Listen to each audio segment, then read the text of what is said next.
ont fini de crucifier le gars, que maintenant, quand le voile s'est déchiré, que Caïphe et son groupe sont allés prendre la Torah et ils ont lu, ils ont vu qu'au chapitre 53, tout ce que Esaïe avait dit sur l'homme, le monsieur qu'on vient de tuer là, c'est ça, il vient à peine de vivre à la croix. Donc qu'est-ce qu'ils ont fait? Ils ont interdit ce passage dans la Torah. Donc les Juifs lisent. La vraie raison qui fait que les Juifs ne croient pas en Jésus, c'est parce qu'ils ne voient pas le passage d'Esaïe 53.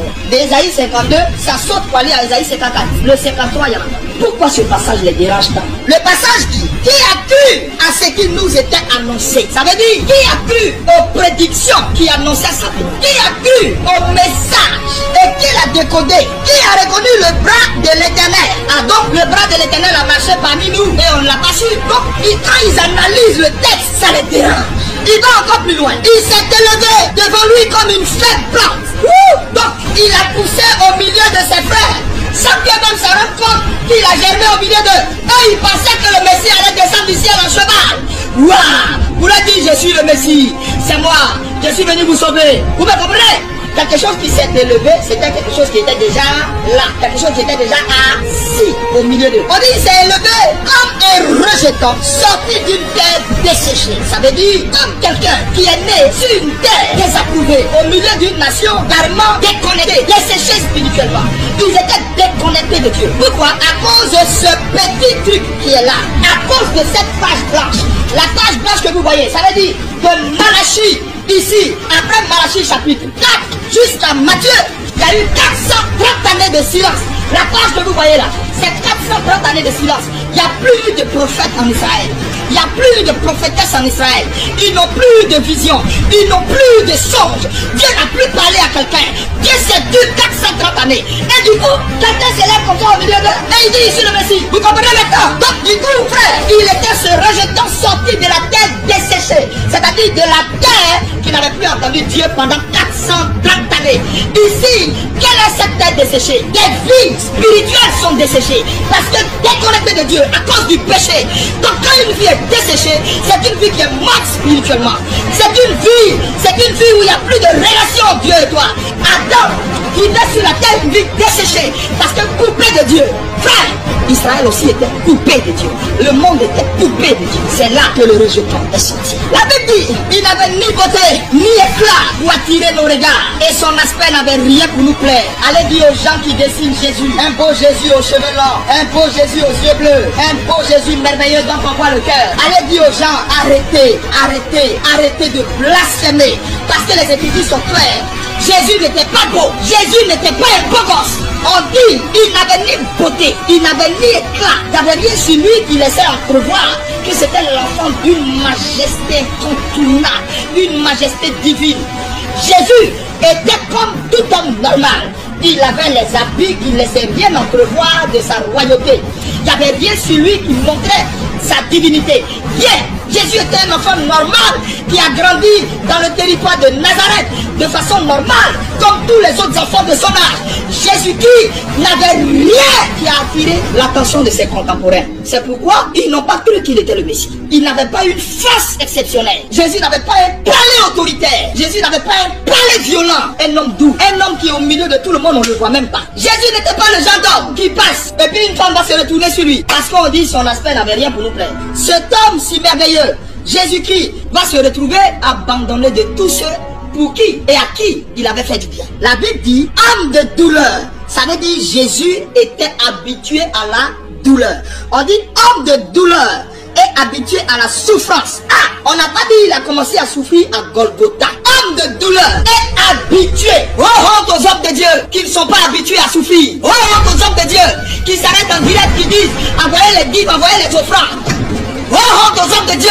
On parle de qui ici? Homme de douleur et habitué à la souffrance. De qui êtes-vous d'ici? Parce que celui de qui vous dites être ici, la Bible dit de lui, homme de douleur, habitué à la souffrance. Mais comment a-t-il été habitué à la souffrance? Quand Jésus est né, en un claquement de doigts, Jésus pouvait faire ça.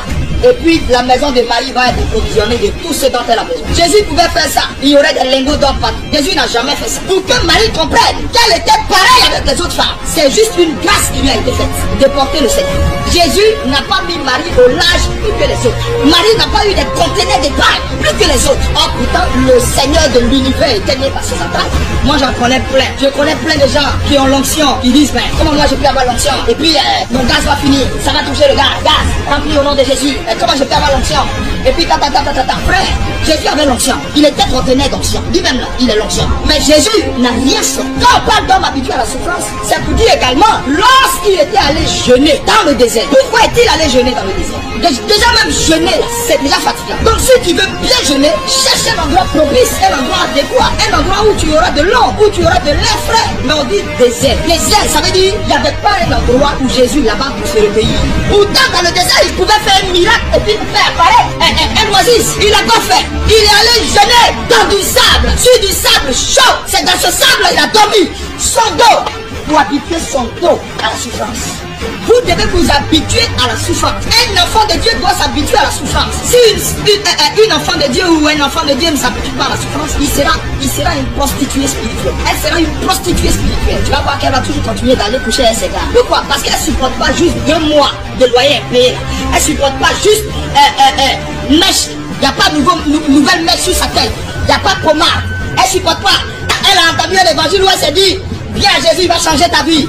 Viens Jésus, Jésus va t'accorder le bonheur. Mais oui, parce qu'on dit le bonheur. Mais quand on dit bonheur, on n'a pas mis souffrance dedans. Elle ne s'attend pas à ça. Donc du coup elle arrive. Elle se rend compte que l'affaire là, c'est une affaire de je mange une fois par jour. C'est une affaire de il n'y a plus comment. C'est une affaire de propriétaire va venir crier sur elle. Donc qu'est-ce qu'elle fait? Quand on lui parle de sanctification, non, elle voit ça en ennui. Il faut qu'elle glisse rapidement pour aller elle fait ce qu'elle a à faire quelque part. Simplement parce que ils sont une tête desséchée, ils sont déconnectés de Dieu, ils sont déconnectés de la réalité de l'évangile. Pourquoi avez-vous peur que le Seigneur envoie devant vous ne serait-ce qu'un peu de coupe de souffrance? Je poursuis toujours, au verset 3. Semblable à celui dont on détourne le visage. C'est-à-dire tellement il était habitué à souffrir, on dit il était semblable à un homme dont on détourne le visage. C'est-à-dire quelqu'un qu'on ne peut même pas regarder à cause de ce que le gars là, vraiment, il avait une alliance forte avec la souffrance. Nous avons fait de lui aucun cas. Ça veut dire on l'a même pas pris au sérieux. Personne n'a vu que c'était le Messie. Les Juifs n'ont même pas vu en lui le Messie. Parce qu'ils n'ont fait de lui aucun cas.